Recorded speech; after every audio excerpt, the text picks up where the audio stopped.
بسم الله الرحمن الرحيم. وعن أبي هريرة رضي الله تعالى عنه قال قال رسول الله صلى الله عليه وسلم: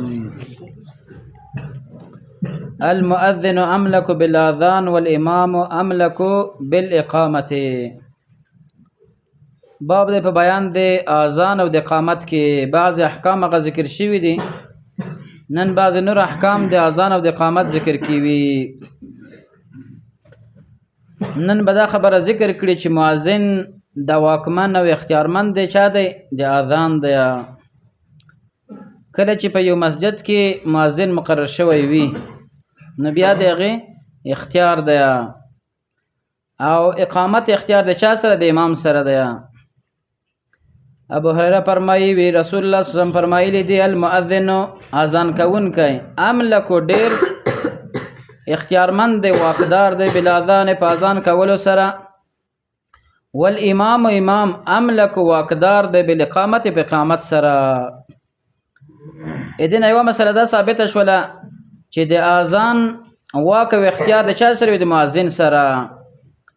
خو خبره دلته دا ده چې مؤذن مقرر شي، لکه په ډیرو مساجدو کې مؤذنین مقرر وي، معلوم وي چې دا مؤذن ده. لکه مخکې موږ تاسو ته مخکې حدیث تیر شولو چې د مسجد نبوي دپاره دوه مؤذنین و، بلال و عبد الله بن مکتوم و، دا دوه مؤذنین و. نو دارنګه د کعبې دپاره مؤذن څوک و؟ ابي محذوره و. دا یاد لرئ، دا مؤذنین د رسول الله صلی الله علیه وسلم. نو چې کله مؤذن مقرر وي نو بیا به بل څوک اذان نه کوي، بلکې مغه به کوي، یا به مثلا هغه اجازه ورته کوي چې ته وکړه. دا داسې دی لکه د چا په کور کې یا د چا په کار کې مداخله کول. د دې نه هم شریعت منع کړې ده چې مثلا یو ځای کې د چا امامت وي نو په هغې ځای کې بل څوک امامت نشي کولی. یو ځای کې امام مقرر دی، بل څوک نشي راتلی هلته خطبه وکړي، اواز نصیحت وکړي. د دې نه منع راغلې ده، مګر د امام په اجازت سره به غوښتلی کېږي. نو د دې وجې نه مؤذن بیا اختیارمند دی چاته چې وایي. خو چې مؤذن مقرر شي، مؤذن مقرر وي. او بله مسله دا ثابته شوله چې امام اختیارمند دی چا دی؟ د اقامت دی. اقامت به د امام په اشارې سره کېږي. امام چاته وایي دا اقامت وکړه نو هغه به کوي. لکه مخکې دا مسله تېره شوله چې مؤذن به اقامت کوي، افضله دا ده. لیکن د هغې نه علاوه نور څوک هم اقامت کولی شي چې کله امام ورته وایي. د دې وجې نه د اقامت دپاره د جماعت وي، او جماعت په اذن د امام سره ودرېږي. چې کله امام مخکې شي نو هغه به بیا اختیار هم د دې خبرې لري چاته چې ووایي چې ته اقامت وکړه. بل حدیث راوړي: وعن انس رضی الله تعالی عنه قال فرمایي قال رسول الله صلی الله علیه وسلم فرمایلی دی: لا يرد الدعاء بین الاذان والاقامه. رسول الله فرمایلی دی چې نه رد کېږي نه واپس کېږي الدعاء دعا کول بین الاذان والاقامت، په منځ د اذان او د اقامت کې. مطلب دا دی چې کله اذان وشي او اقامت نه دی شوی، مثلا زموږ مسجد کې په 2 بجې اذان کېږي، اقامت په څو کې 15 باندې، په دغې داخل کې لس باندې 15 باندې که یو انسان دعا کوي د دعای نه رد کېږي بلکې الله یې قبلوي. د حدیث نه مسله دا ثابته شوله چې مؤمن باید د هغه اجابت د دعاګانو، یعنی په کوم وخت کې چې اجابت د دعا کېدلی شي، یعنی قبل دلی شي، نو هغې وخت مؤمن باید متوجه اوسیږي. او بله مسله دا ثابته شوله چې د اذان او د اقامت ترمنځ دعا ښه قبلیږي، نه رد کېږي، یعنی قبلیږي، الله یې قبلوي. نو د دې څه پکار دی؟ د دې اهتمام پکار دی. کله چې بعض ملګري راشي هسې ولاړ وي یا هسې ناست وي، 2 رکعته وخت نه وي، لیکن د دعا وخت شته دی، نو باید سړی دعا وکړي. بیا دلته بله مسله غدا ده چې ما تېر کال په منبر باندې بیانوله، ځینې یېره شوې وه. غدا وه چې دا دعا سړی په ولاړه هم کولی شي، په ولاړه. رسول الله صلی الله علیه وسلم چې کله د بدر ورځ و جهاد شروع کېدلو غزوه، نو مخکې د هغې نه رسول الله صلی الله علیه وسلم ودرېدلو مخ قبلې ته او لاس یې پورته کړل. نو دعا یې کوله تر دې پورې چې د ولو د اوږو نه یې څه وغورځېدلو؟ څادر وغورځېدلو، ابوبکر د شا نه ونیولو. نو دغه حدیث نه یوه مسله دا ثابته شوله چې رسول الله صلی الله علیه وسلم دعا کړې ده مخکې د چا نه د جهاد یا مخکې د غزوې یا د قتال د شروع کېدو نه په دې وخت کې هم دعا ښه قبلېږي کله چې مجاهدین جنگ شروع کوي نو په دغه وخت د جنگ شروع کېدو کې دعا ښه قبلېږي دارنګ مخامخ قبلې ته ودرېدل په دعا کې دام د آداب د دعا نه دي او بله مسله دا ثابته شوله چې دعا نبی سم په ولاړ هم غوښتې ده نو کله چې بعض ملګري داخل شي نو که کینی ناست دعا د شروع کړي نو دعا په ولاړ هم کولی شي کېناستو ته هم ضرورت نشته دی لاس پورته کول دا د آداب د دعا نه دي نو دغه وخت اجابت دی دعا به ښه کله قبلېږي چې یو انسان ووایي چې زما دعا د قبوله شي ورد دی نه شي د هغې لپاره موږ تفصیلا تېر کال په رمضان کې د دې بیان کړی و شرطونه مهم دي په الله باندې ثنا او صفت ویل محمد رسول الله باندې درود ویل په یقین سره دعا غوښتل یقین کول چې الله زما دعا قبلوي دارنګه د آداب دعا نه دا دي چې مثلا هغه اوقات چې په کوم اوقاتو کې دعا ښه قبلېږي لکه د شپې په آخرنۍ حصه کې دعا ښه قبلېږي تهجد په ټیم کې نو دې ته باید سړی متوجه شي دارنګه په سجده کې ښه قبلېږي سجده کې سړی دعاګانې وکړي دارنګه د اذان او د اقامت ترمنځ دارنګه وخت د رجمات کې افطاري په وخت کې دعا ښه قبلېږي نه رد کېږي نو چې کله دغه شرطونه په دعا کې موجود وي نو بیا الله رب العالمین قبلوي انسان د دې ډېر کوشش وکړي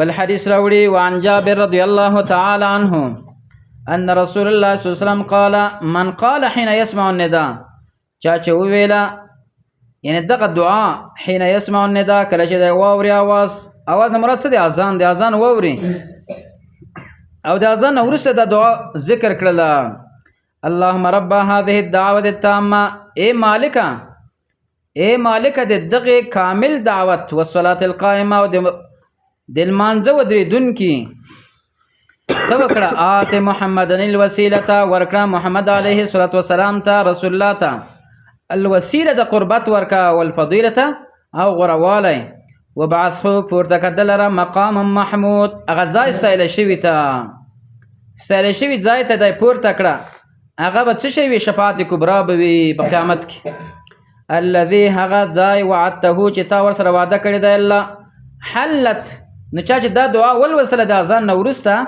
نو رسول الله فرمایي حلت له شفاعت یوم القیامه نو حلال شولو یعنی واجب شولو د ده دپاره شفاعت زما چې زه به د دغسې مؤمن د دغسې امتي څه کومه شفاعت به کوم په ورځ د قیامت باندې د دې حدیث نه یوه مسله دا ثابته شوله چې شفاعت شته دی په قیامت کې د دې شفاعت منکر څوک دي معتزله منکر دي دارنګه منکر حدیث منکر دي دا چې څوک د حدیث منکر کې هغه شفاعت نه مني مخکې ورځ کې چا سره مې خبره کوله زموږ دوستانو کې هغه منکر حدیث شوی و نو د دې نه منکر و ما یو حدیث ورته ولوستلو نو هغه خندا پسې شروع کړه شفاعت په قیامت کې شته حلت له شفاعتي دا به دلیل دی چې شفاعت قیامت کې شته نو بله مسله دا ثابته شوله چې کله شفاعت شته دی نو د شفاعت دپاره اسباب یو سبب دا دی چې رسول الله صلی الله علیه وسلم دپاره وسیله قربت غوښتل د الله نه څه وخت د اذان نه وروسته بله مسله دا ثابته شوله چې د اذان نه وروسته دعا ثابته شوله په دغې الفاظو باندې به سړی دعا غواړي بله مسله دا ثابته شوله چې کوم الفاظ نقل دي په همغه الفاظو باندې سړی دعا ولولي په دې کې زیاتی کول دا ناروا دي دا بدعت زیاتی به څوک وښیي چې څنګه زیاتی ده په دې دعا کې چاره پیدا کړی دی انک لا تخلف الميعاد بل والدرجه الرفيعه درجه الرفيعه چې دا خو بيخي بدعت په حدیث کې نشته او وبعث مقام محمودا الذي وعدته انك لا تخلف الميعاد چې دا په ضعیف حدیث کې راځي نو دام صحیح نه دی سړی ولولي نو د حدیث نه ثابته شوله چې هغه دعا چې کوم د رسول الله صلی الله علیه وسلم په صحیح سند سره نقل شوی دغه دعا ده په صحیح سند سره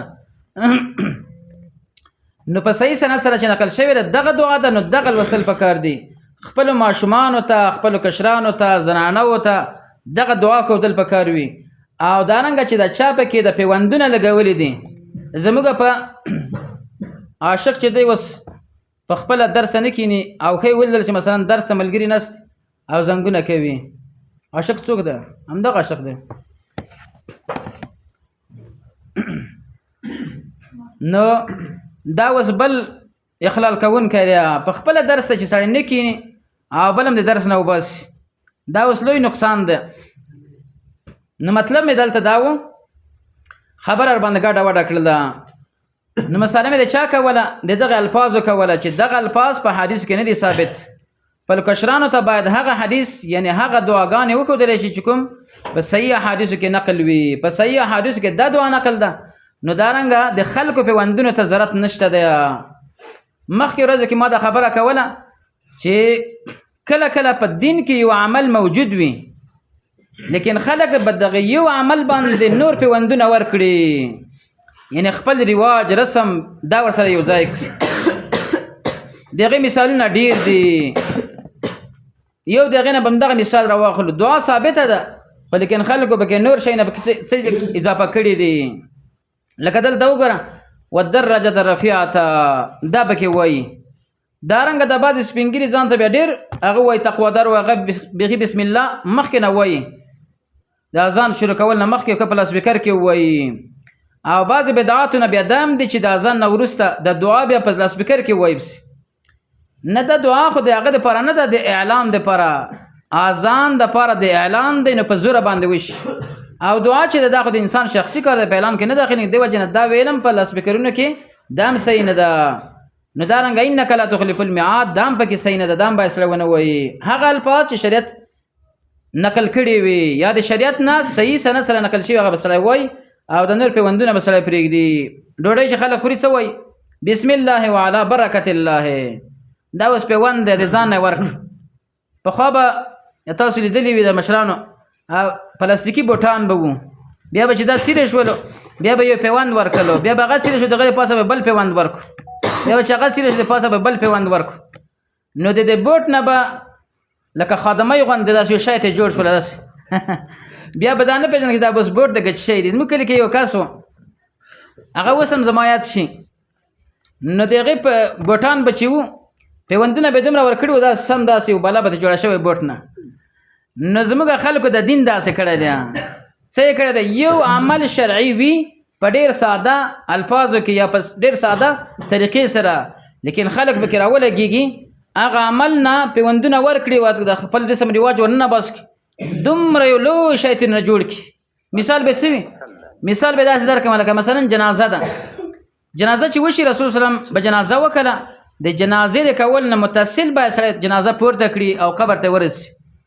اوس خلکو پیوندان پکې ور جوړ کړي دي څنګه کوي بیا اعلان وکړي پلانکې ته راشه پلانکې ته راپورته شه ته راپورته شه داسې یو سب جوړ شي بیا امام شروع شي تلاوت وکړي بیا دعا وشي دا یو پیوند شو. بیا چې مثلا قبر د پاسه دعا وشي بیا لږ د قبر نه را دی خو شي بیا یو بله دعا کوي